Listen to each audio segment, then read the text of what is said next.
சாரா channel பார்த்து கொண்டு இருக்கும் அனைவருக்கும் வணக்கம்.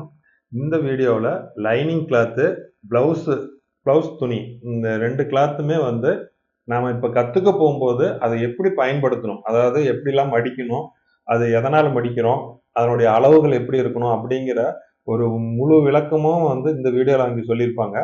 அவங்க அந்த துணியை எப்படிலாம் அதை ஃபோல்டு பண்ணணும், எப்படி மடிக்கணும் அப்படிங்கிறத எவ்வளோ தெளிவாக சொல்லியிருக்காங்க அப்படிங்கிறத நம்ம தொடர்ச்சியாக பார்ப்போம். வாங்க பார்க்கலாம்.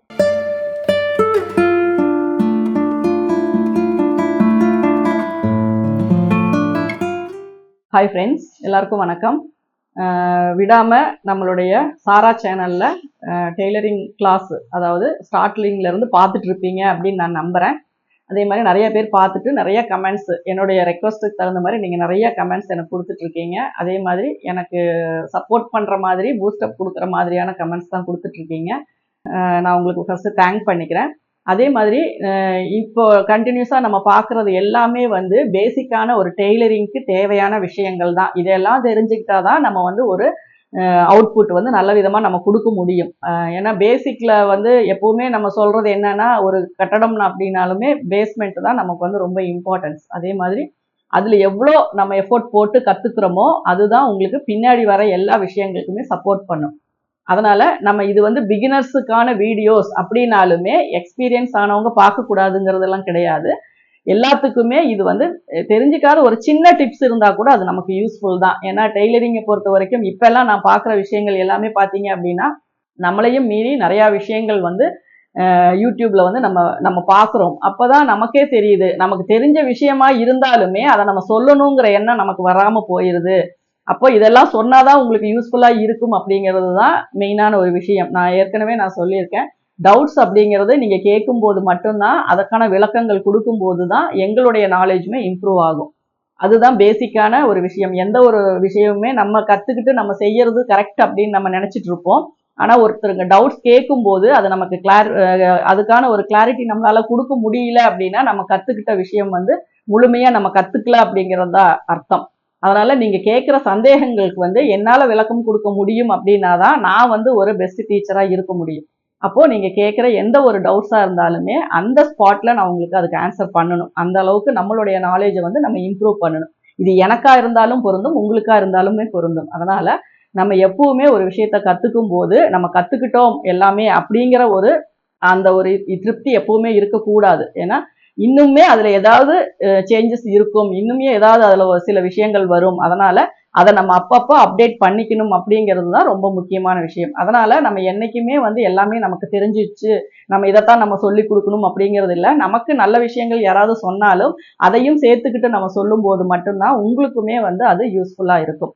அதனால நீங்க கத்துக்கிட்ட விஷயங்களை நிறைய பேருக்கு ஷேர் பண்ணுங்க. ஏன்னா டெய்லரிங் அப்படிங்கும்போது பேசிக்ல இருந்து நம்ம சொல்லி கொடுக்குறாங்களா அப்படிங்கிறத வந்து நம்ம தெரிஞ்சுக்கணும். அதாவது சின்ன சின்ன விஷயங்கள் தான், டூல்ஸ்ல இருந்து ஒவ்வொரு ஸ்டார்ட் பண்ணி என்னென்ன எப்படி நம்ம கொண்டு போகணும் அப்படிங்கிற அந்த ஒரு விஷயத்த வந்து எல்லாருக்கிட்டையுமே நீங்க ஷேர் பண்ணணும். ஒவ்வொரு வீடியோலையுமே உங்க கமெண்ட்ஸை வந்து நான் எதிர்பார்க்குறேன். அதே மாதிரி நீங்க லைக் பண்ணுங்க, ஷேர் பண்ணுங்க. நீங்க எங்களுக்கு கொடுக்குற சப்போர்ட் இதுதான். அதை வந்து கண்டிப்பா ஃபாலோ பண்ணுங்க, சப்ஸ்கிரைப் பண்ணிக்கோங்க, பெல் சிம்பிளை ஆன் பண்ணி வச்சுக்கோங்க. அப்போதான் வீடியோஸ் போடும்போது எல்லாமே உங்களுக்கு நோட்டிஃபிகேஷன் வரும். இது எதுக்கு நம்ம திரும்ப திரும்ப சொல்றோம் அப்படின்னா, ஒவ்வொரு வீடியோலையுமே நம்ம சொல்றதுக்கு காரணம், ஒவ்வொரு வீடியோஸையுமே ஃப்ரெஷ்ஷாக ஒருத்தவங்க பார்ப்பாங்க. அந்த ஒருத்தருக்கு அது யூஸ்ஃபுல்லாக இருக்கணும், அவங்க இதை ஃபாலோ பண்ணணும் அப்படிங்கிறதுக்காக தான். அதனால தயவு செய்து எங்களுக்கு நீங்க சப்போர்ட் பண்ணுங்க. இப்போ இந்த வீடியோவில் நம்ம என்ன பார்க்க போறோம் அப்படின்னா, ஒரு மெட்டீரியல்னா என்ன, அந்த மெட்டீரியலை ஒரு ஸ்டிச்சிங்க்கு ஸ்டார்ட் பண்ணும்போது அந்த மெட்டீரியலை வந்து நம்ம எப்படி ஃபர்ஸ்ட் யூஸ் பண்ணணும்.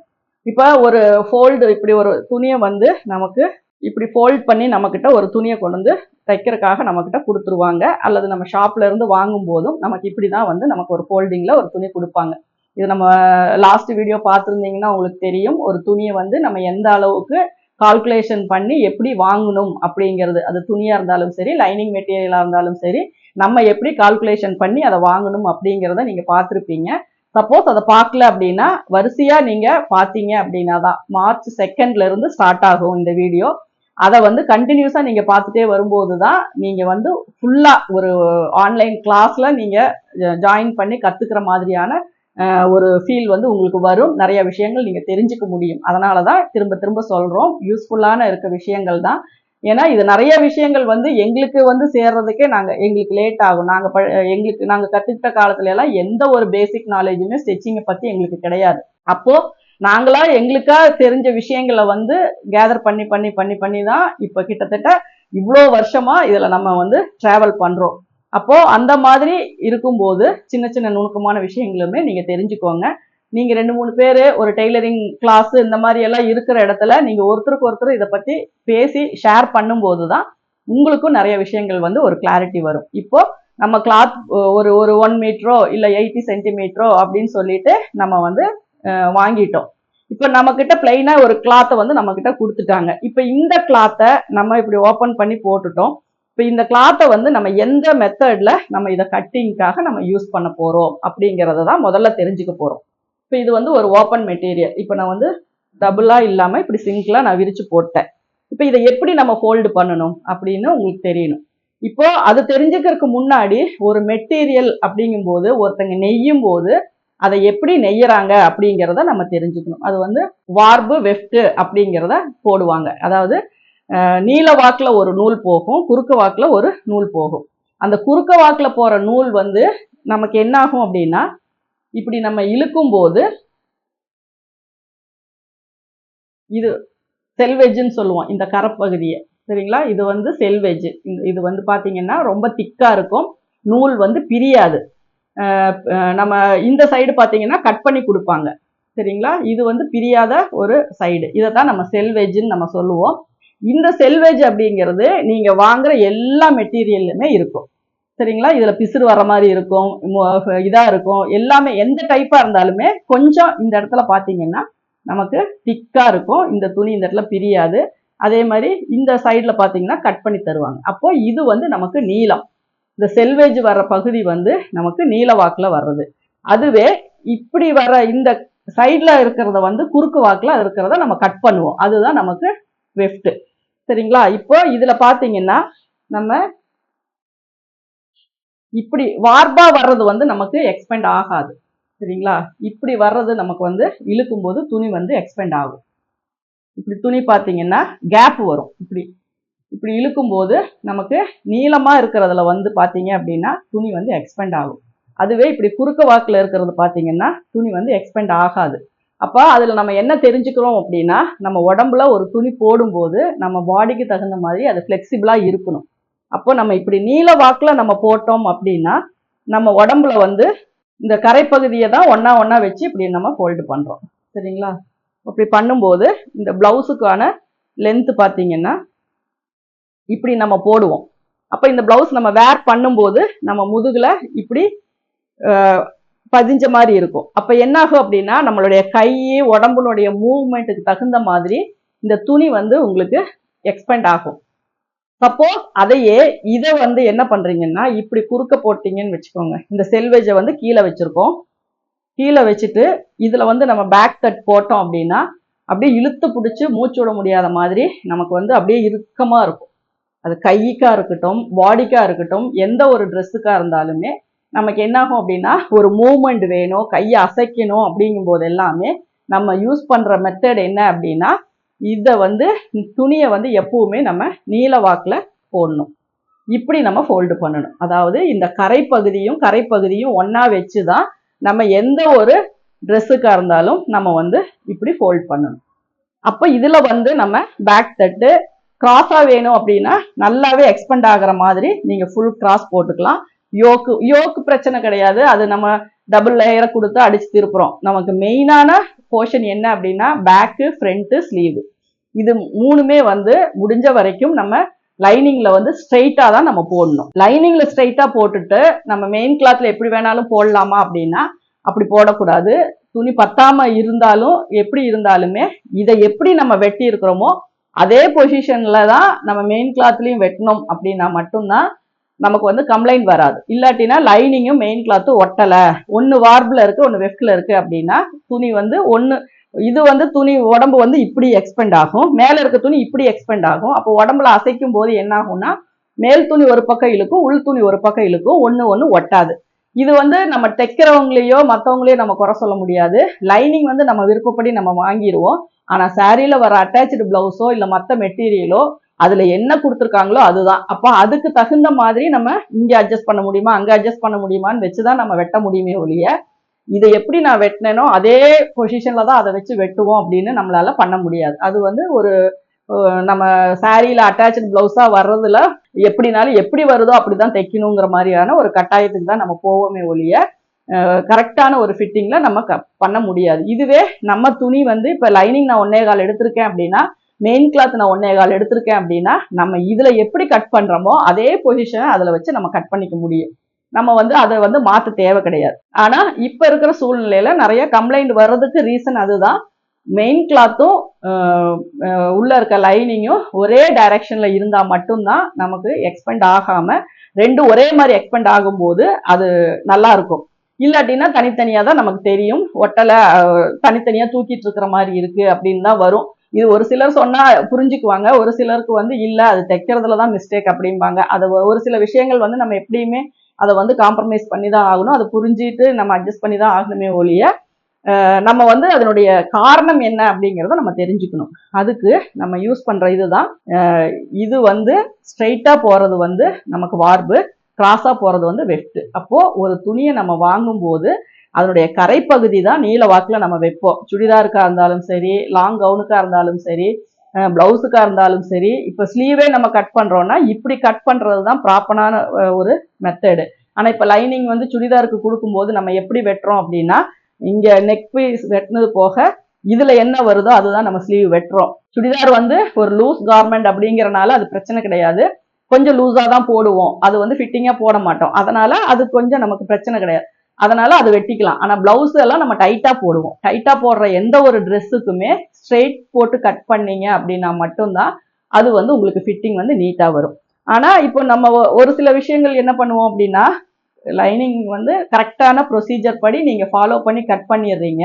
ஆனா மெயின் கிளாத் பாத்தீங்க அப்படின்னா அதுல ஏதோ ஒரு டிசைன் வந்து குறுக்கு வாக்குல கொடுத்து வச்சிருப்பாங்க. அப்ப நீங்க என்ன பண்ண முடியும், நம்ம என்ன உள்ள, ஏன்னா லைனிங்காவது ஃபிட்டிங்கா இருக்கணும். லைனிங்கை வந்து நம்ம குறுக்க போட்டு வெட்டிட்டோம்னா நம்மளால மூவ் பண்ண கூட முடியாது, அந்த அளவுக்கு ஒரு மாதிரி டைட்டா இருக்கும்.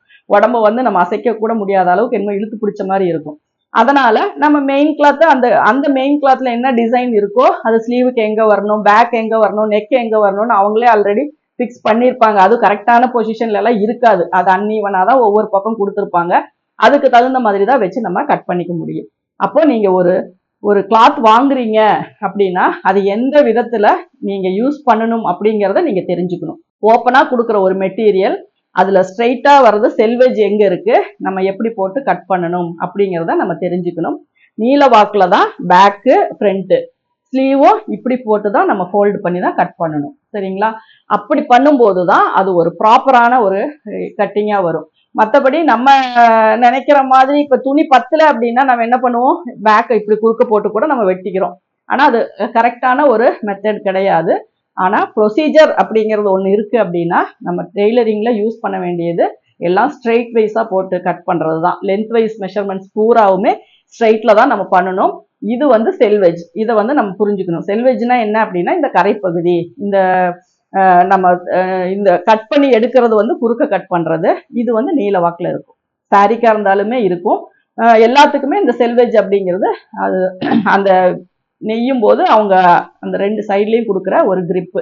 அதனால அது எப்பவுமே வந்து செல்வேஜை பார்த்து தான் நம்ம துணியை வந்து ஸ்ட்ரைட்டா இருக்கா குறுக்கா இருக்கான்னு நம்ம டிசைட் பண்ணுவோம். இது விதிவிலக்கு இருக்கா அப்படின்னா, சம்டைம்ஸ் ஒரு சில்க் காட்டன் எல்லாம் பார்த்தீங்க அப்படின்னா அதோடைய கரைப்பகுதி வந்து செல்வேஜ் இருக்கும். ஆனா உள்ள இருக்க அந்த வார்பு வெஸ்ட் பாத்தீங்கன்னா சம்டைம்ஸ் கொஞ்சம் நமக்கு இழுத்து பாத்தீங்கன்னா ஆப்போசிட்டா இழுக்கிறது தான் அந்த நூலினுடைய தன்மை. அது அந்த நூல் பாத்தீங்கன்னா ஆப்போசிட்டா இழுக்கிறது தான் கரெக்டா வர மாதிரி இருக்கும். அப்போ அந்த மாதிரி மெட்டீரியலை நீங்க கரைப்பகுதி கீழே வர மாதிரி கூட நம்ம கொடுத்துக்கலாம்.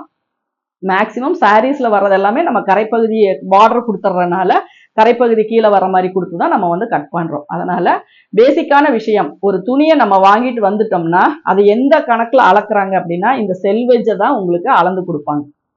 சரிங்களா? இந்த செல்வேஜ் வந்து நீளம், இதனுடைய எவ்வளோ வேணும் அப்படிங்கிறத இந்த செல்வேஜில் தான், எனக்கு ஒரு பைப்பிங்க்கு தான் வேணும் அப்படின்னா ஒரு 25 சென்டிமீட்டர் கொடுங்க அப்படின்னா இந்த கரைப்பகுதி தான் அளந்து கொடுப்பாங்க.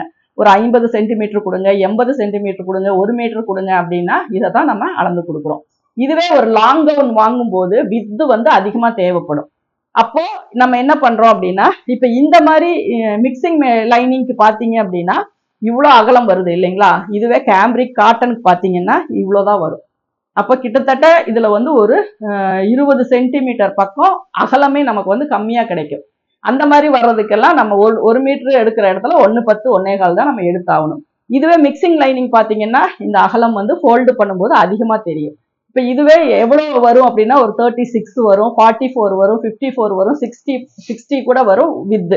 அந்த மாதிரி வர்றதெல்லாம் தான் நம்ம லாங் கவுனுக்கு ஃபோல்டிங் போடுறது, கேதரிங் பேண்ட்டுக்கு ஃபோல்டிங் போடுறது, அதுக்கெல்லாம் ஈஸியா இருக்கணும் அப்படின்னா வித் வந்து அதிகமா இருக்கணும். அப்போ தெளிவா ஒரு விஷயம் பிகினர்ஸ் அப்படிங்கும்போது சொல்றது, நீல வாக்குல நம்ம அளந்து வாங்குற துணி தான் நம்மளுடைய உயரத்துக்காக நம்ம பயன்படுத்துறது. நம்ம கால்குலேஷன் போடுறோம் இல்லைங்களா, ஃப்ரண்ட்டுக்கு இவ்வளோ தேவை, பேக்குக்கு இவ்வளோ தேவை, ஸ்லீவுக்கு இவ்வளோ தேவை அப்படின்னு சொல்லி அளக்கும் போது செல்வேஜில் தான் நமக்கு அளந்து கொடுப்பாங்க. அதுவே ஒரு கவுனுக்கு வேணும் அப்படிங்கும்போது பிளவுஸுக்கெல்லாம் நம்ம வித் மேக்சிமம் பார்க்க மாட்டோம், ஆனா அதிகமா இருந்தா நல்லது. ஏன்னா பெரிய பாடியா இருக்கவங்களுக்கெல்லாம் நம்ம கிராஸ் போடணும்னா இவ்வளோ அகலம் இருந்தாதான் போட முடியும். நார்மலா வர கேம்பிரிக்ல நீங்க கிராஸ் கூட அவங்களுக்கு போட முடியாது. அப்ப 2 சைடு எடுக்கும்போது துணி இன்னுமே அதிகமா தான் நமக்கு தேவைப்படும். அப்போ நம்ம இந்த வித்து வந்து நம்ம ஒரு என்ன ட்ரெஸ் தைக்கிறோம் அப்படிங்கிறத பொறுத்து, இப்போ ஒரு ஸ்கர்ட்டே தைக்கிறோம் அப்படின்னா நார்மலா எடுக்கும்போது உங்களுக்கு லென்த் ஜாயின் பண்ணி தான் நம்ம போடுவோம். அப்போல்லாம் நம்ம தைக்கிற எல்லா ட்ரெஸ்ஸுக்குமே பூ டிசைன் ஃப்ளோரலா இருந்தாலும் சரி, ஸ்ட்ரைட்டா வந்தாலும் சரி, நம்ம செல்வேஜை ஜாயின் பண்ணி தான் நம்ம அப்பெல்லாம் ஸ்கர்ட் தைச்சோம். அது போடும்போது படிஞ்ச மாதிரி நீட்டா இருக்கும். ஆனா இப்ப எல்லாம் பாத்தீங்க அப்படின்னா இப்படி குறுக்க வாக்குல தான் நமக்கு வந்து ட்ரெஸ் வீவிங் அந்த டிசைன்ஸ் எல்லாம் கொடுக்குறாங்க. அப்ப இந்த இது வந்து அதிகமா வேணும், வித்து வந்து நமக்கு அதிகமா வேணும். அப்போ ஒன்னா 44 இல்லாட்டினா 56 இல்லாட்டினா 60 அந்த மாதிரி வித்து போகும்போது தான் அதுல என்ன டிசைன் இருக்கோ அந்த டிசைனுக்கு தகுந்த மாதிரி நம்ம வந்து ஒரு ஸ்கர்ட்டோ ஒரு டாப்போ இல்ல எதுவோ ஒன்று நம்ம தைக்க முடியும். அதனால நம்ம ஒரு மெட்டீரியல் வாங்குறோம், பேசிக்கா அதை எப்படி நம்ம யூஸ் பண்றோம் அப்படிங்கிறத நீங்க தெரிஞ்சுக்கணும். இதுல எனக்கு தெரிஞ்ச விஷயத்த நான் ஷேர் பண்ணிட்டேன்னு நான் நினைக்கிறேன். சப்போஸ் இன்னும் சில விஷயங்கள் வந்து நான் ஷேர் பண்ணாம விட்டுருந்தா கூட எனக்கு அது தெரியும் போது நான் உங்களுக்கு அதை ஷேர் பண்றேன். உங்களுக்கு இதுல ஏதாவது டவுட்ஸ் இருந்துச்சு அப்படின்னா கண்டிப்பா கமெண்ட்ஸ்ல சொல்லுங்க. அதே மாதிரி வீடியோவை லைக் பண்ணுங்க, ஷேர் பண்ணுங்க. Thank you viewers. துணி எப்படிலாம் பயன்படுத்தணும் அப்படிங்கிறத ஓரளவுக்கு தெரிஞ்சிருப்பீங்க. இப்போ நீங்கள் உங்கள் கையில் இருக்கிற துணியை நீங்கள் எடுத்து ரெடியாக வச்சுக்க வேண்டியது தான் உங்கள் பொறுப்பு. அந்த அளவுக்கு இதில் எல்லாமே சொல்லி கொடுத்துருப்பாங்க. வீடியோ ஒரு சின்ன விஷயத்துக்கு பெரிய பெரிய வீடியோவாக தெரிஞ்சாலுமே இதில் முடிஞ்ச வரைக்கும் ஒவ்வொருத்தருக்கும் கேட்கக்கூடிய சந்தேகத்துக்கு தகுந்த மாதிரி தான் நம்ம வந்து இதில் வந்து ஒரு வீடியோவை கிரியேட் பண்ணியிருக்கிறது. அதனால் உங்களுக்கு தெரிஞ்ச விஷயமும் அதில் இருக்கலாம், தெரியாத விஷயமும் இருக்கலாம். அதனால் ஒவ்வொரு கேள்விக்கும் அதில் ஒவ்வொரு விளக்கமாக சொல்லி சொல்லி இப்போ போட்டிருக்கிறனால தான் இது எல்லாமே ஒவ்வொரு வீடியோவுமே பார்த்தீங்கன்னா உங்களுக்கு பெருசாக இருக்கிற மாதிரி தெரியும். அவ்வளவும் விளக்கங்கள் மட்டும்தான். இதில் வேறு எதுவும் எக்ஸ்ட்ரா உங்களுக்கு விஷயங்கள் எதுவுமே நாங்கள் சொல்லலை. ஒரு லைனிங் கிளாத்தை எப்படி பயன்படுத்தணும், அப்புறம் நமக்கு இந்த வீடியோவில் என்ன சொல்லியிருக்கிறோம், அடுத்த வீடியோவில் என்ன சொல்ல போகிறோங்கிற விஷயம் மட்டும்தான் ஒவ்வொரு வீடியோலையுமே வரும். அதே மாதிரி யூடியூப்பில் நீங்கள் ஒரு விஷயத்தை பார்க்கும்போது அதை எப்படி நோட்ஸ் எடுத்துக்கணும் பண்ணிக்கணும் அப்படிங்கிற ஒரு விஷயத்தை மட்டும்தான் நம்ம சொல்லிட்டு வருவோம். இதில் எக்ஸ்ட்ரா வேற எந்த கதைகளுமே நம்ம சொல்ல போகிறது கிடையாது. அதனால ஒவ்வொரு வீடியோஸ்லையுமே நீங்கள் கடைசி வரைக்கும் ஸ்கிப் பண்ணாமல் பொறுமையாக நிதானமாகவே உட்காந்து பாருங்க. இதில் நீங்கள் கற்றுக்க போகிற விஷயம் அப்படிங்கும்போது நீங்கள் எவ்வளோ பொறுமையாக கற்றுக்குறீங்களோ அந்த அளவுக்கு நாளைக்கு இது அதில் ப்ராக்டிக்கலாக தைக்கும் போது உங்களுக்கு சந்தேகம் வராது, கை நடுக்கம் வராது, ஒரு பயம் வராது. ஒரு கஸ்டமர்கிட்ட நீங்கள் வாங்கி தைக்கிற வரைக்குமே பார்த்தீங்கன்னா உங்களுக்கு அந்த கற்றுக்கிற போதே உங்களுக்கு தெரிஞ்சிடும். நாம இதை ப்ரொஃபஷனலாக ஒரு தொழிலாகவே நம்மளால பண்ண முடியுங்கிற அளவுக்கு ஒரு நம்பிக்கை கொடுக்கறது மட்டும் கிடையாது, உங்களால் துணிஞ்சு செய்யலாம். அந்த அளவுக்குமே இதில் அவ்வளோ விளக்கங்கள் வந்து உங்களுக்கு கிடைக்கும். நீங்கள் ஒட்டுமொத்த வீடியோஸுமே பார்க்குறதவே ஸ்டாப் பண்ணிட்டு நீங்கள் இதை கண்டினியூ பண்ண ஆரம்பிச்சிருவீங்க. அதுவும் இல்லாமல் இந்த சீரீஸை நீங்கள் ஒவ்வொரு சீரீஸுமே நீங்கள் பார்த்துட்டு வந்து கற்றுக்கிட்டிங்கனாவே மற்ற எந்த வீடியோஸ் பார்த்தீங்கனாலுமே உங்களுக்கு அது வேற மாதிரி தெரியும். இதனுடைய ப்ரொசீஜர் வேற மாதிரி தான் இருக்கும். ஏன்னா இது ஓனாக அவங்களே ஒவ்வொரு விஷயத்துக்கும் உடல் அமைப்புக்கு தகுந்த மாதிரியுமே டிசைன் பண்ணக்கூடிய ஒவ்வொரு ஃபார்முலாவுமே இவங்களோட சொந்த ஃபார்முலா அது. அதனால அதுக்கு அந்த ஃபார்முலா டிசைனிங் அவங்க எப்படி பண்ணாங்க அப்படிங்கிறது அடுத்த வீடியோட 8 ஹிட் தியரி அப்படின்னு சொல்லிட்டு ஒரு தியரி ஒன்று நம்ம பண்ண போகிறோம். அந்த தியரி மூலியமா உங்களுக்கு சில உடல் அமைப்புகளை அவங்க எந்த அளவுக்கு புரிஞ்சு வச்சிருக்காங்க, அந்த அளவுகளை வந்து அவங்க எப்படியெல்லாம் கால்குலேஷன் பண்றாங்க, அவங்க பண்றது வந்து சரியா இருக்குமா தப்பா இருக்குமா அப்படிங்கிறத நீங்க புரிஞ்சுக்கிறதுக்காகவே முக்கால்வாசி அதை இது சொல்றது. அந்த வீடியோஸ் வந்து நீங்கள் ரொம்ப குழப்பமா இருந்தாலுமே ஒரு தடவைக்கு 2 தடவை நீங்கள் நல்லா பாருங்க. அது நிறைய விஷயங்கள் அது வந்து அடங்கியிருக்கும். உங்களுக்கு ஆச்சரியமாகவும் இருக்கக்கூடிய ஒரு விஷயம் வந்து பார்த்தீங்கன்னா அடுத்த வீடியோ. அதில் வந்து ஒவ்வொரு ஒரு 2 பார்ட் நானும் அதில் முடிஞ்ச வரைக்கும் எவ்வளோ டெக்னிக்கலாக அதை சொல்ல முடியுமோ அது வரையும் நான் சொல்லி வச்சிடுறேன். மேடத்தோட அவங்களோட அனுபவ ரீதியாக அந்த 8 பாகம் வந்து உடம்ப 8 பகுதி வந்து எப்படி அவங்க பயன்படுத்தி அளவுகளை வந்து அவங்க சரி பண்ணிக்கிறாங்க. இத ஒரு சூத்திரமா வச்சு உடம்பு அளவுகளை வந்து ஒருத்தர் கஸ்டமர் வந்தாங்கன்னா அவங்களோட பாடி வந்து எப்படி இருக்கும் அப்படிங்கிறத கணிக்க முடியுது. அவங்களால எப்படி அந்த லூஸ் விட முடியுது, அந்த டைட் வந்து எப்படி அதை கொடுக்குறாங்க. அவங்க கஸ்டமர் ஒரு இடத்துல லூஸ் சொன்னாலுமே நம்ம வேற ஒரு இடத்துல அது பிடிக்கும் போது அந்த இடம் எப்படி கரெக்டா டைட்டா ஃபிட்டிங்கா உட்காருது அப்படிங்கிற நிறைய சந்தேகங்கள் வந்து உங்களுக்கு வரும். இந்த இடத்துல லூஸ் வரதுக்கு அங்க பிடிச்சா எப்படி உங்களுக்கு இது கரெக்டா வரும் அப்படின்னு உங்களுக்கு ஒரு சந்தேகம் இருக்கிறது வந்து இந்த மாதிரி தியரியெல்லாம் தெரிஞ்சுக்கிட்டு வந்துக்கிட்டீங்கன்னா அந்த சந்தேகம் உங்களுக்கு வராது. அதனாலதான் இந்த அடிப்படைங்க அப்படி கத்துக்கிறது வந்து கொஞ்சம் சிரமமா தான் இருக்கும். இப்ப நம்ம போட்டுட்டு இருக்கிற ஒவ்வொரு வீடியோவுமே பார்த்தீங்கன்னா கொஞ்சம் கத்துக்கிறதுக்கு உங்களுக்கு எளிமையா சொல்லி கொடுத்துருக்கறனால அதை நீங்க முடிஞ்ச வரைக்கும் எவ்வளவு பொறுப்பா அதை கத்துக்க முடியுமோ அதை கத்துக்கோங்க. அதுக்கப்புறம் உங்களுக்கு கால் மெஷர்மெண்ட்டுக்கு இதுக்கெல்லாம் போகும்போது தான் உங்களுக்கு அது எவ்வளவு எளிமையா புரியுது அப்படிங்கிறது உங்களுக்கு தெரியும். அப்ப நீங்க உங்க கமெண்ட் பாக்ஸ்ல நீங்களே சொல்லுவீங்க, இதெல்லாம் தெரிஞ்சனால தான், இதை கரெக்டா பார்த்தனால தான் எங்களுக்கு அது டக்குன்னு புரியுதுங்க அப்படிங்கிற அளவுக்கு நீங்க சொல்லுவீங்க. அந்த கமெண்ட்ஸுமே நம்ம பார்க்கலாம். அது எத்தனை பேத்துக்கு அது மாதிரி புரியுது, எத்தனை பேத்துக்கு அது புரியல அப்படிங்கிறத நம்ம தொடர்ச்சியா பார்க்கலாம். ஆனா நீங்க இப்ப இப்ப இருக்கிற ஒவ்வொரு வீடியோவுமே நீங்க தெளிவா பார்த்துக்கிட்டு வாங்க. இன்னும் நிறைய விஷயங்கள் நீங்க கத்துக்கலாம். உங்களுக்கு ஆச்சரியப்படக்கூடிய அளவுக்கு இருக்கக்கூடிய வீடியோ அடுத்த வீடியோல இருந்து ஸ்டார்ட் ஆகுது. அதனால இனிமேல் தான் கிளாஸே ஸ்டார்ட் ஆகுதுன்னு சொல்லலாம். இதுவரைக்கும் பார்த்தது எல்லாமே ட்ரெய்லர் தான். இனிமேல் தான் மெயின் பிக்சர் ஸ்டார்ட் ஆக போகுது. அதனால காத்திருங்க. அடுத்த வீடியோல சந்திப்போம். நன்றி.